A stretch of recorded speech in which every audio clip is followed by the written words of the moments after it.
Olá, meus amigos, sejam todos muito bem-vindos ao canal Politizando. Eu sou o William Jacob. Eu quero falar aqui hoje do que aconteceu lá em Brasília, aquela coisa lamentável, digo mais, criminosa, inadmissível, inaceitável. Eu espero que os bandidos, os criminosos que participaram daquilo sejam presos, que paguem caro para que sirva de exemplo, aquilo nunca mais aconteça.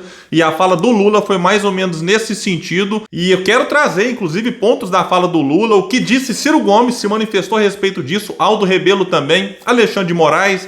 Quero trazer reflexões, mas antes eu quero pedir a ajuda de quem chegou aqui e não está inscrito ainda. Se puder, se inscreva, ativa aí o sininho das notificações. Se assistir esse vídeo e gostar, joinha para cima. Se não gostar, faz parte, joinha para baixo, comenta, compartilha, espalhe para que mais pessoas venham para cá, porque aqui a gente luta por um Brasil melhor.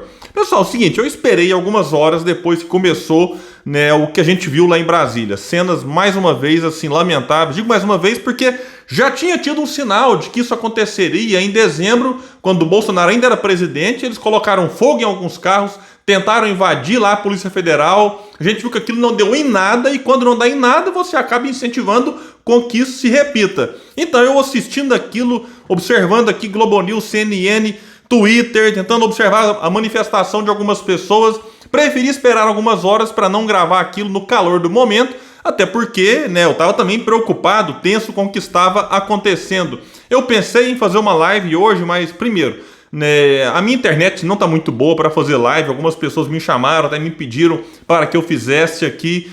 Mas também eu estava querendo acompanhar ali em tempo real para trazer para vocês aqui algumas notícias e reflexões. Então vocês viram que eles invadiram, e não só isso, eles depredaram também o Congresso, o Palácio do Planalto, o STF, foram deixando um rastro de destruição por onde passaram, quebraram as coisas, colocaram fogo em alguns objetos, roubaram outros, tem imagem deles saindo de lá com algumas coisas, enfim, uma série de crimes que eu espero que sejam aí responsabilizados. Chegaram a invadir a sala lá, o gabinete da presidência da República. Lula não estava, mas claro que se ele tivesse também, acredito e torço para que a segurança, né, fosse mais reforçada. Sim, seria, quando o presidente está no local, você tem um aparato muito maior do que o aparato que certamente estava lá para proteger somente o patrimônio. Mas a dúvida que eu fiquei é, será que ela seria tão reforçada a ponto de impedir a entrada no prédio, no Palácio do Planalto? Porque eles entraram no palácio. E assim, ao que tudo indica, a gente observando algumas imagens,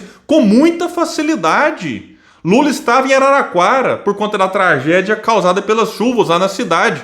E aí ele convocou lá e fez um pronunciamento ali, uma coletiva, e diz que todas as pessoas que participaram, né, desse episódio lamentável, é difícil até de colocar nome nisso, né, que elas serão encontradas e punidas, que vão atrás também dos financiadores, né, destes eventos que estão acontecendo não só hoje, mas também, né, enfim, nesses outros que estão incentivando intervenção, golpe, alguma coisa nesse sentido. Ele leu lá o decreto em que o governo federal já anunciou a intervenção no Distrito Federal, mas apenas na área da segurança pública, e ele disse que a punição será exemplar para que isso nunca mais se repita, e disse que se houve omissão de alguém do governo federal, isso não será permitido e será punido. Já foi divulgado, o capitão de mar e guerra, reformado da Marinha, Vilmar Zé Fortuna, lotado como assessor no Ministério da Defesa, participou da manifestação golpista neste domingo em Brasília. Ele postou, tem foto dele, enfim, ele com uma mulher ao lado, não sei se é a esposa, e com o pessoal lá em cima invadindo o Congresso. Chegou a ser cogitada a possibilidade de afastar o governo do Distrito Federal e indicar lá um interventor para atuar em seu lugar. Mas, né, eu acho que o governador, observando que a pressão estava grande e ficando meio acuado e pressionado, exonerou o secretário de Segurança Pública, Anderson Torres, que era ministro da Justiça e Segurança Pública no governo Bolsonaro. Aqui a gente tem que ser bastante justo, que é o seguinte, que foi divulgado que ele, né, passou a ocupar essa secretaria depois de ser ministro. Sim, só que é bom lembrar que ele era secretário de Segurança Pública antes de ser ministro de Bolsonaro. Então ele saiu da secretaria, foi para o ministério e voltou para atuar como secretário do governador Ibanez Rocha. E aí, o que chama atenção é que caberia à Polícia Militar do DF fazer a proteção toda ali, que não foi feita. É um negócio inacreditável, porque todo mundo sabia, isso foi divulgado ao longo da semana, que teríamos manifestações, entre aspas, que eles falavam manifestações, agora a gente viu que foi sim atos criminosos, né? Então isso aqui não foi surpresa, foi uma tragédia anunciada. Não vou nem me referir aqui ao Capitólio, porque o que aconteceu hoje foi mais grave do que o Capitólio. Que o Capitólio foi invadido lá, mas a Casa Branca não e a Suprema Corte também não. Aqui eles invadiram, digamos assim, os 3 poderes. Tem algo simbólico nisso também. Então, cadê a polícia militar que não estava lá num contingente grande, porque foi noticiado 100 ônibus? Então, se você faz uma conta básica, 40 pessoas por ônibus, no mínimo 4.000 pessoas se deslocando, fora aquelas que já estavam lá, mais aquelas que moram em Brasília e que vendo a coisa acontecendo se deslocaram para o local. Então, teria muitas pessoas, como de fato teve, né? E foi chocante ver poucos policiais militares, os poucos que lá estavam, alguns até confraternizando, tirando foto, enfim. Tudo bem que diante do tanto de gente que tinha, eles poderiam fazer pouca coisa. Então o erro, na minha opinião, além sim de alguns policiais que, enfim, não fizeram o que tinha que ser feito, você teve um erro, né, do secretário, do governador, de quem? Né, tem que apurar isso. Talvez o governador agora, né, para tirar o seu da reta, exonera o secretário e fala, opa, né, então tirei o culpado do problema aqui. Mas tem que investigar, porque se for o caso, o governador tem sim que ser responsabilizado pelo que aconteceu lá hoje, pela falta, né, pelo baixíssimo número de policiais militares. Detalhe, a Advocacia Geral da União, a AGU, pediu a prisão do ex-secretário de Segurança Pública, Anderson Torres. Mas adivinha onde é que ele está? Nos Estados Unidos, assim como Bolsonaro. Para mim, gente, isso aqui tem tudo para ter sido muito bem orquestrado. Vamos ver os desdobramentos disso aqui. Lideranças políticas se posicionaram a respeito disso. Arthur Lira, presidente da Câmara, Rodrigo Pacheco, que preside o Senado e também o Congresso, eles deram declarações, acho que demoraram muito e que foram inclusive fracos nas suas manifestações. Eu vou trazer daqui a pouco a opinião do Aldo Rebelo, que vai dar uma cutucada nos dois. Ciro Gomes, que é bom lembrar, o Ciro avisou lá atrás que o Lula vencendo, não é que você está igualando, porque qualquer coisinha que você critica o Lula, ai, lá vem igualar. Não, não é questão de igualar. É uma coisa óbvia que o Lula presidente, e é um direito que ele tinha de concorrer, de disputar, mas não deveríamos ter a ilusão de que na presidência o país estaria pacificado. Porque muitas pessoas não o toleram. A gente vê nessas manifestações, é bandido, criminoso, ladrão, não sei o quê. Então esse clima de agora não é surpresa, né? Inclusive, a gente tem que ver o que vai acontecer daqui para frente. Como é que eles vão reagir diante das medidas que precisam ser tomadas, de punição severa com esses criminosos. Mas vamos ver como é que vai ser a reação deles. Voltando aqui, Ciro Gomes se manifestou e disse o seguinte: absurdos os ataques acontecidos neste domingo em Brasília. Que se identifiquem e sejam punidos os vândalos e principalmente seus patrocinadores.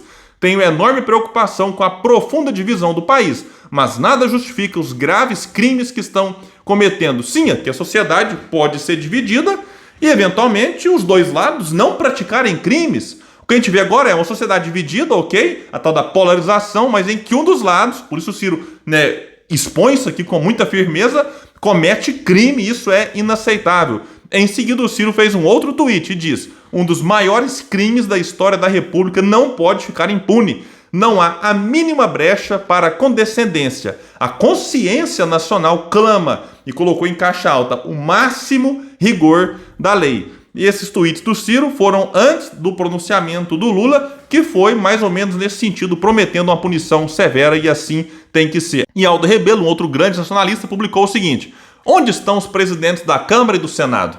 Já deviam estar no plenário de suas respectivas instituições, dando voz de prisão aos baderneiros. Nenhum pode sair dos locais invadidos sem autuação individual por parte das autoridades policiais.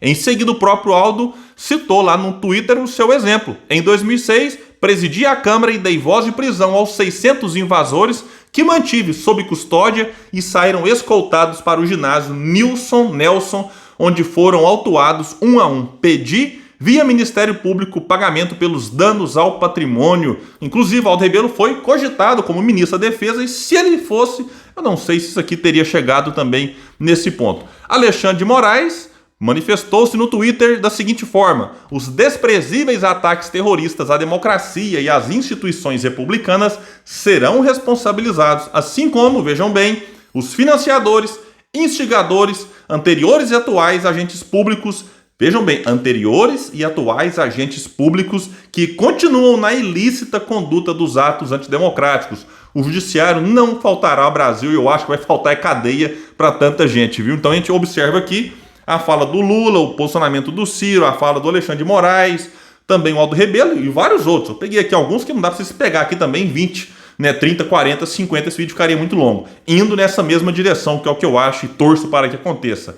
Bem, algumas coisas, né, têm que ser apuradas. Por exemplo, cadê o trabalho de inteligência da Polícia Militar do DF? Ou teve e não foi colocado em prática, em que ela teria sido, por exemplo, omissa? De quem será a responsabilidade? Só do Anderson Torres ou também vai recair alguma responsabilidade sobre o governador do Distrito Federal, Ibanez? Outro ponto importante, né? Cadê o trabalho de inteligência federal? Né, o Flávio Dino será? Eu estou deixando aqui perguntas, que eu acho que tem muita coisa para ser apurada e levantada, não estou condenando aqui, acusando ninguém. Mas a dúvida é, será que o Flávio Dino fez tudo que estava ao seu alcance? Ministério da Defesa, né? Será que fez tudo que estava ao seu alcance? Né? Então a gente tem que aguardar e ver em relação a tudo isso, vários desdobramentos. Eu andei passando aqui por alguns perfis bolsonaristas. Bolsonaro, por exemplo, está calado até agora, porque ele vai dizer lá na frente, se for indagado, né, que qualquer coisa que eu falasse poderia ser interpretado, não sei o quê. Então ele tenta dizer, como disse na live, que é uma manifestação espontânea do povo, que ele não incentivou e tudo mais, porque ele sabe, dependendo do que ele falar, aí sim a sua situação se complica ainda mais, porque eu acho que ela já está por demais complicada. E assim, o importante lembrar também é que no dia em que eles tentaram invadir a PF, logo a gente observou vários bolsonaristas da família Bolsonaro e alguns outros por aí, acusando de serem esquerdistas infiltrados naquelas manifestações. E agora? Vão dizer que eram todos esquerdistas fazendo o que fizeram lá, né, no patrimônio público? Então é que eles tanto prezam, porque, né, segundo eles, as manifestações são pacíficas, ordeiras, e agora? Qual é o argumento utilizado? Então vamos aguardar e ver o que vai acontecer. Mas o fato é, quando a gente fala assim, a falta, né, de policiais, um número suficiente para impedir o que aconteceu. Porque depois que a polícia chegou no número maior, rapidamente a coisa foi resolvida. Então isso aqui era uma tragédia plenamente evitável. E digo mais, se fosse manifestação de professor sendo combinada nas redes sociais e anunciado 100 ônibus com professores vão para Brasília para fazer uma manifestação, eu garanto que teríamos mais policiais do que tínhamos lá hoje. E certamente usando de violência e não tirando fotinha como nós observamos. Então vamos aguardar, pessoal, ver, porque eu acho que isso aqui ainda vai desdobrar muito, muito, não apenas o que aconteceu hoje, mas vamos ver se isso aqui vai respingar em outras capitais, em outras grandes cidades, né? Insisto, a punição tem que ser rápida, severa, para que impeça, para que desestimule em que situações como essa se repitam, tanto lá em Brasília, assim como em outros locais. Pessoal, então é isso, eu fico por aqui. Quem puder, compartilha o vídeo. Bora trazer mais pessoas para esse espaço que luta por um Brasil melhor.